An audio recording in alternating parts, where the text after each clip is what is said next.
ಆತ್ಮೀಯ H16 news ವೀಕ್ಷಕರೇ, ನಾನು ನಿಮ್ಮವ MI ಅಥವಾ ಮಲ್ಲಪ್ಪ ಜೋತಾವರ್. ಆತ್ಮೀಯರೇ, IEEPA ಅಂದರೆ ಇದು international emergency economic power act of 1977.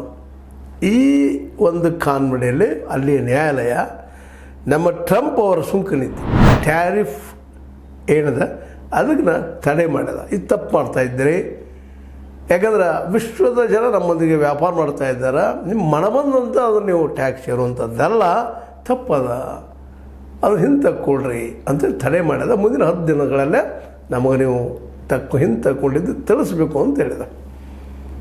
ಒಂದು ಒಳ್ಳೆಯ ಕೆಲಸವನ್ನು, ಅದರಲ್ಲೂ ಅಂತಾರಾಷ್ಟ್ರೀಯ ಮಾಡಿದ್ರೆ ಬೇರೆ ಬೇರೆ ದೇಶಗಳಿಗೆ ಇದರಿಂದಾಗಿ ಒಂದು ರೀತಿ ನೆಮ್ಮದಿ ಸಮಾಧಾನ ಅಲ್ಲ. ಅಟ್ಲೀಸ್ಟ್ ಕೇಳೋರು ಇದ್ದಾರಲ್ಲಪ್ಪ, ಇವರು ಮನಮಂತ ಮಾಡ್ತಾ ಇದ್ದಾರೆ ಜಗದ ಮೇಲೆ ಅಂತೇಳಿ. ಯಾಕಂದ್ರೆ ಪವರ್ಫುಲ್ ಇದ್ದಾರೆ ಜಗದಲ್ಲೇ ಆರ್ಥಿಕವಾಗಿ ಇನ್ನುಳಿದ ರೀತಿಯಿಂದ. ಹೀಗೆ ಮನಮಂದದ ಈ ಟ್ಯಾಕ್ಸ್ ಇರೋದ್ರಿಂದಾಗಿ ಇನ್ನುಳಿದ ಬಡ ದೇಶಗಳಿಗೆ, ಡೆವಲಪಿಂಗ್ ಕಂಟ್ರಿಗಳಿಗೆ ಭಾಳಷ್ಟು ಹೊಡೆದು ಬೀಳ್ತದೆ ಅನ್ನೋದು ಸಹಜವಾದಂಥ ಒಂದು ನ್ಯಾಯ.